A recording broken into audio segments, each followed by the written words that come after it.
Irina and Pierre. Hello, everyone. Welcome. My name is Alisa, and I'll be representing PERMIAS Nasional today. Here with us is Pa Ilham Habibie. Thank you so much for being here with us today, Pa. How are you? I'm fine, thank you. How are you? I'm doing well as well. I trust that you That's spent the good. Jublasan well today. Oh yeah, likewise. Madeka from here, us in Jakarta, to all of you guys in United States, I believe. Thank you so much. So let's go into these questions, shall we? Right. Go So, ahead. as a leader of many different important organizations in Indonesia, such as Bank Muamalat Indonesia and previously Dewan TIK Nasional, I'm sure a lot of the student listeners listening in right now, thinking about their future careers, would like to know, what do you think are the most important attributes for successful leaders today? Well, I think that first of all, it depends on what kind of organization you're at. I mean, you mentioned business organizations. You mentioned also an organization that I'm heading, which is a part of the government actually, but it's more like an advisory council. And then you mentioned the Habibie Center, which is more like an NGO. So you got to know first what is actually the vision and mission of that particular organization or institution or company. And then basically you have to right go at it. I mean, you have to be, of course, understanding the subject well. And as a leader of that, you have to not only understand the subject well, but you have to see far beyond the subject. Basically, yeah, you have to link up with all the relevant stakeholders these days, which is not an easy thing, particularly if you are talking about an NGO. Then I think it's. I mean, there's a tendency in many societies around the world that many things become more polarized. It's always them and us. And so, as a leader, I think you have to be in a position to build bridges and try to be as understanding as possible to everybody who has something to say or is relevant in the context of your individual organization. And again, it depends. I mean, if it's business, it's maybe a little bit different because in business, there's a clear goal in terms of you have to achieve a business purpose, which has to do with commerciality, but there's other targets to achieve as well. If you're talking about an NGO, it's again different. Maybe the commerciality is not important there at all because it's a non-profit. If you talk about government, you have to give a service to people and you measure your performance, basically how satisfied your customers are in terms of what kind of service you give. So it's really very dependent on what kind of organization you lead. Okay, so that means understanding the context of where you're working at. Understanding the context, and I think in today's world particularly, it is important to build bridges. Build There's so bridges. much. I mean, just look at the situation in the US. It's really very, very polarized, and it's not many people that can go from one camp to the other, and they're trusted by both camps. Basically, it's Right. difficult in these time and day. Yeah. Right, that's very true. And I think looking forward for our future leaders, in recent years, Indonesia has experienced a lot of infrastructure growth. Right. But there's definitely a lot more that we can improve on, especially in terms of building bridges as well. Where do you think we can allocate our resources in the coming years for our future leaders? Okay, I think you're talking about infrastructure. Yeah, I think the most advancements I have seen so far in Indonesia are in the physical infrastructure. Talking about airports, roads, electricity, water, etc. There's still a lot of deficiencies. However, much progress has been achieved in the last years. There is another part which is also physical, but maybe you cannot see it so much. It's more the what I call the cyber infrastructure to do with internet and other things. And I think that particular part of the infrastructure needs to be very much improved. I'm speaking here also as the head of the National ICT Council. We do have a lot of physical infrastructure, but unfortunately, the penetration is not really satisfactory. Why am I emphasizing this so much? Because in today's world, right now we're doing a conference, an event via the internet. In today's world, you can get so many good things through the internet at I think very effective and very efficient and very low cost if you do it right. Talk about education, talk about health service, talk about government social service, talk about business empowerment, etc., etc. And there's so much to be done and to be achieved with internet, and I think that is something we do have to improve a lot in Indonesia.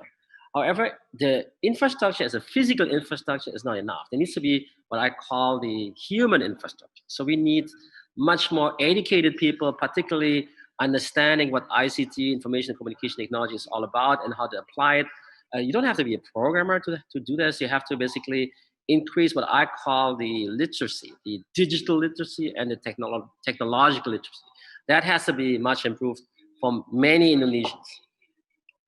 I see. Okay, so definitely it's human capital in terms Human of capital education. is, I think, key. Yeah, definitely. Right. Yeah. Okay.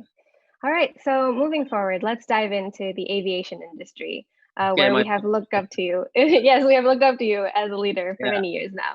You've Right. studied in Germany from your That's bachelor's right. to your doctorate degree in aeronautical engineering. Absolutely. Yes. And so, what was your inspiration in developing Indonesia's aviation industry, and why do we need to develop it? Okay, well, inspiration is I think probably you can guess it. Actually, I was born as the son of my father, and my father is known as one of the fathers, or maybe the father of Indonesia's aviation industry. And so it was kind of like something is given in my case. However, it's probably also right to say that even though your father might be somebody who's very well known in a particular field, as a child, you don't have to necessarily develop into the same direction, right? It really depends. In my case, yes, I do like airplanes, I do like aviation, I do like aviation industry, and so it's something I really like to do. And I was born and raised with that. When I was young, my father, he would take me along sometimes to even business meetings or to air shows, to conferences, if I would have time, of course. If my own schedule would allow it. But he would be just proactively take me along, and so I was sort of like educated also through my dad uh, into this. On the other side, you asked about why do we actually need it in Indonesia? Well, Indonesia is a very particular country. We should not forget that we are the fourth largest nation in the world when it comes to population, 275 million rising. And we have a country which is 5,500 kilometers stretched from west to east, 17,000 islands. These are all facts that everybody knows, I think. However, if you imagine that Indonesia wants to be developed as a whole, we cannot look at the regular infrastructure, the regular vehicles using cars, trucks, or trains. That doesn't work in an archipelago. So you have to have planes and ships, right? Otherwise, the whole economic system doesn't work. And so I'm talking about transportation of goods and people. So in that regard, I mean, you live in America, right? Can you imagine the United States to be functioning without airplanes? I think it doesn't work, right? And so No. Indonesia is a similar case. I think if I compare Indonesia with any country in the world, my role model for the infrastructure would be definitely America. America does not have a coast-to-coast fast train system. It does not have, it has a lot of highways because it's a continental country, which we in Indonesia cannot have. We cannot build a nationwide highway system because of the very fact that we are an island country. So the replacement for that is basically airplanes and ships. So that's why we do need this airplane industry in Indonesia. People might say, yeah, we can also buy that. Yeah, true. But I mean, the fact that Indonesia is a very big market by itself, I think it's a very strong argument to carve out a certain portion of the overall market for the local industry. I'm saying carving out. I'm not saying that all the planes in Indonesia should be made in Indonesia. I'm not saying that say the big airplanes like or bigger airplanes like Boeing 737 and above or Airbus A320 and above should be all made in Indonesia. No, but we are aiming at the smaller airplanes like turboprop with propeller, which are like, call them island hopper. You can land actually at small airports, which are maybe less than the regular airport in terms of runway length. And so it makes it a very nice development vehicle as well. And we do have the ability to do it ourselves now after having to struggle and fight for it for so many years. But I think Indonesia's engineers are quite capable. And we do have also the industrial facilities and even the research facilities quite complete. So, yeah, I think it's a good chance to develop a local, national industry which has global competitiveness. Okay. So that means focusing locally first and in a smaller scale first. But Yeah, historically, I think, why? go So ahead, go ahead. sorry. No So worries. historically, why do you think it's been so difficult for us to develop this Yeah. and Well, expand it I think further? it's uh, I think the same question can be asked: why has it been so difficult for Indonesia to develop any industry where you have to develop a technical product by yourself, or not just build something under license? Indonesia is quite proud to build millions.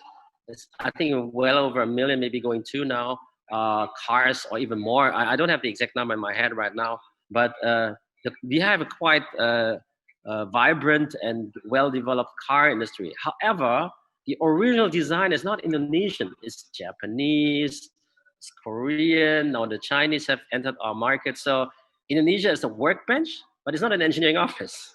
So Indonesians can build something, but they don't design it. So that is, I think, my explanation for this is that the Indonesian mindset is sort of spoiled.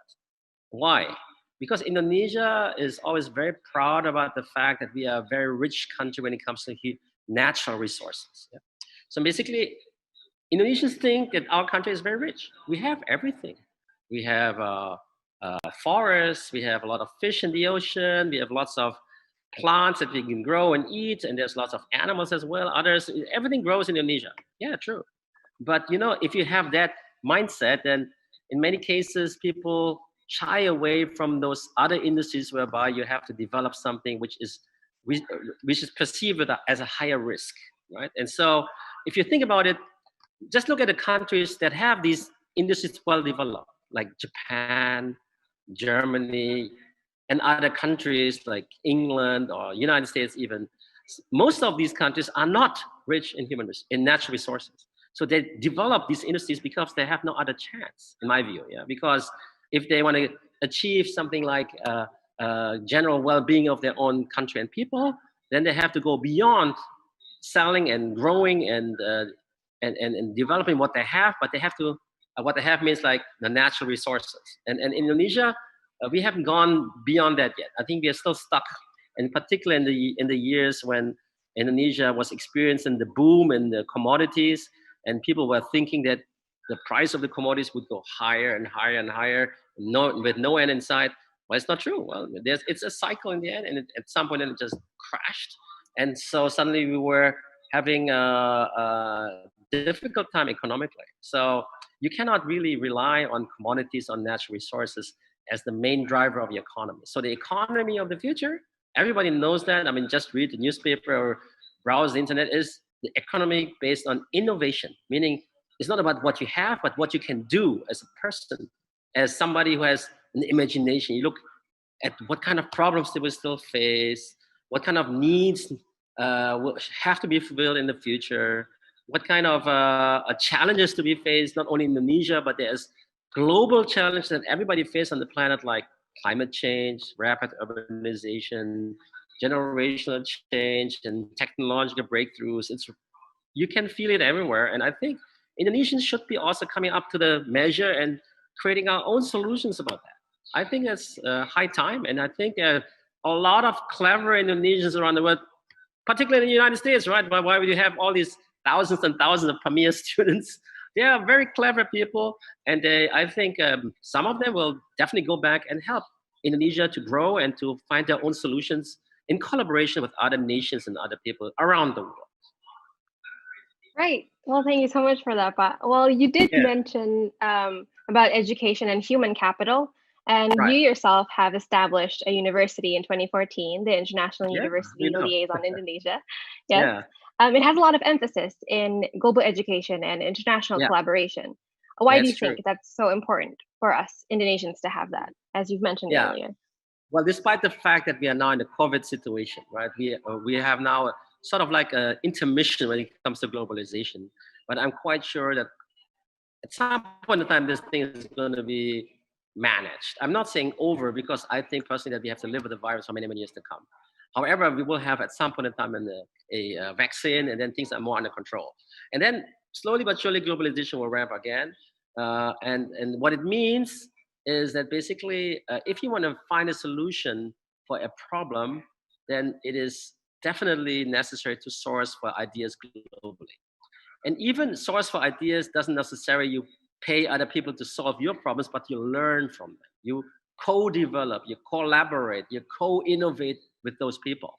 And that is, I mean, the in today's world, if you talk about innovation, the key word is open innovation. Open innovation means you got a problem, you invite people from all over the world, they contribute in some way or the other, and by that you make sure that you get the best thinking, the best brains on your particular problem. Some of them is commercial, some of it, lots of that is not commercial. So don't think that everybody wants to be paid if they want to contribute. Some people are just idealists. They just like to help people, and they want to spread their ideas. They're proud about the fact that their idea can contribute to solving a problem somewhere else.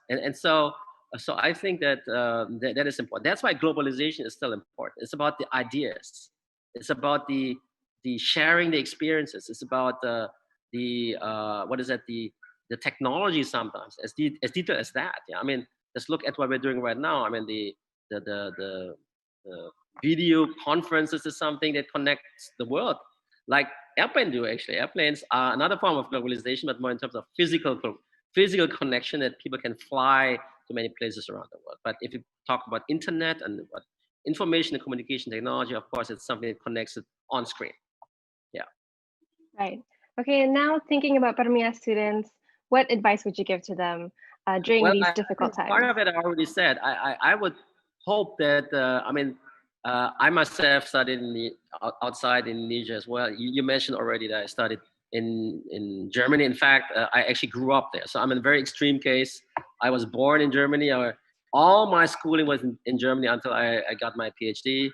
My MBA, I did an MBA, I did in the States. I worked in the States, and only when I was 33, for the first time in my life, I moved to Indonesia to be a resident. Of course, I've been in Indonesia before that, but I never lived in Indonesia before. So basically, what I would hope that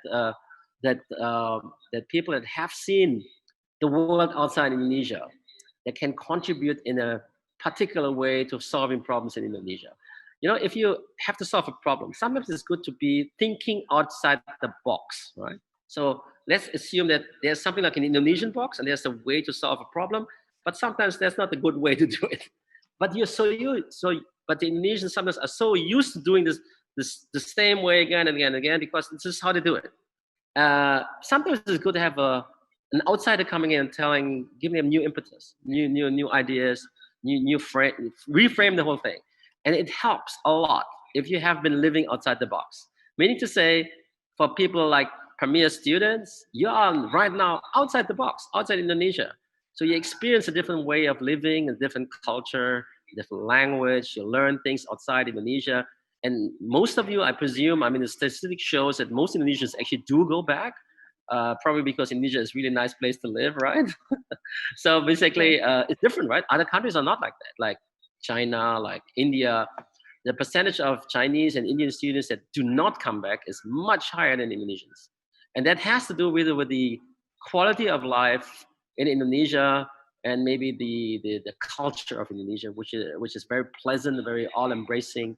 And I think that is part of the reason why so many Indonesians come back. But what you asked, Alisa, is basically about what would I recommend to PERMIAS students to do. I think just whatever you learn outside Indonesia, just keep yourself updated also with what happens in Indonesia, which is an easy thing to do these days. And so you know what's happening in Indonesia, and try to relate what you see outside to what you do, what happens in Indonesia. I think that is very important, so you're not completely, what can I say, out of date. If you come back to Indonesia, get a shock, and you don't know what's happening. But I think it's good to stay updated, and which is, I think, not a difficult thing to do in this day and time. But I think this kind of contribution, particularly when it comes to innovation, is precious. Yeah. Okay. And finally, what does Indonesia mean to you, Pak? Well, as I said before, I didn't really grow up in Indonesia. I wasn't even born in Indonesia. So it's not the place where I grew up, but it's the place where I find my deep roots. Yeah. So obviously I'm Indonesian, just look at me. And my parents are both Indonesians. And so there's a lot of Indonesianness in my genes. I have to say that. That's one thing. The second thing is, I said this as well, I really like living in Indonesia. It's a nice place. People are very friendly, and they're very nice to one another. It's sometimes difficult to understand people. If they don't like it, you have to really almost put the gun on them, because do you really like this or not? Only sometimes, but this is part of the culture. but I have to say that in a day-to-day life, this is something that makes life pleasant. I think that also, relatively speaking to other countries, despite the fact that there are, I'm not saying Indonesia is a perfect country when it comes to this factor. I think Indonesia is very, very inclusive and tolerant. Actually. Yes, there are groups in Indonesia which are not like that. That is a global trend. I have to admit that. However, I mean, I can really do comparison with other countries, which has lived in lots of countries before. And Indonesia is, I think, ranking among the countries that where you can find a very peaceful life and very high quality of life, no matter what your background is. I mean, in Indonesia, we have this keyword called Sara, Suku Agama Ras. Yes, it's something that sometimes can be difficult, but by and large, I would say Indonesia really, really does well in that. Yeah, so it's a very comfortable place to live. Yeah, and many foreigners that I meet, non-Indonesians, they always tell me, Ilham, you know what? I really love your country. And if I retire, I want to retire in Indonesia because it's so nice to live here. And these are foreigners, right? That don't speak Indonesian in some cases. They're not Indonesian looking. They're European or from the Middle East or from other Asian countries. And so they really like to live in Indonesia. Yeah, it's a nice place. So let's develop Indonesia all together and let's make it an even better place for all of us.